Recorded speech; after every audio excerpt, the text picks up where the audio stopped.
চট্টগ্রাম ১২ বাংলাদেশের জাতীয় সংসদে ৩০০টি নির্বাচনী এলাকার একটি। এটি চট্টগ্রাম জেলায় অবস্থিত জাতীয় সংসদে ২৮৯ নং আসন। চট্টগ্রাম ১২ আসনটি চট্টগ্রাম জেলার পটিয়া উপজেলার অধিকাংশ ইউনিয়ন নিয়ে গঠিত।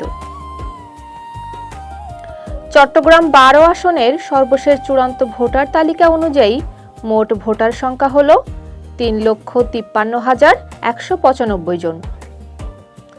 পুরুষ ভোটার ১,৮০,০০০, মহিলা ভোটার ১,৭৩,০০০, তৃতীয় লিঙ্গ ৪ জন।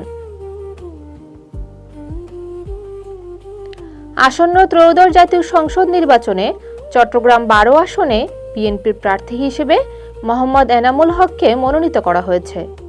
মোহাম্মদ এনামুল হক বাংলাদেশ জাতীয়তাবাদী দলের স্থানীয় পর্যায়ের নেতা এবং দলের সাংগঠনিক কার্যক্রমে সক্রিয়। আসন্ন ত্রয়োদশ জাতীয় সংসদ নির্বাচনে চট্টগ্রাম ১২ আসনে জামায়াতে ইসলামের প্রার্থী হিসেবে ইঞ্জিনিয়ার লোকমানকে মনোনীত করা হয়েছে।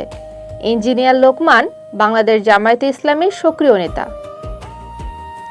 অন্যান্য দল বা স্বতন্ত্র প্রার্থী হিসেবে এখনো পর্যন্ত কোনো নির্দিষ্ট নাম প্রকাশিত বা আলোচিত হয়নি।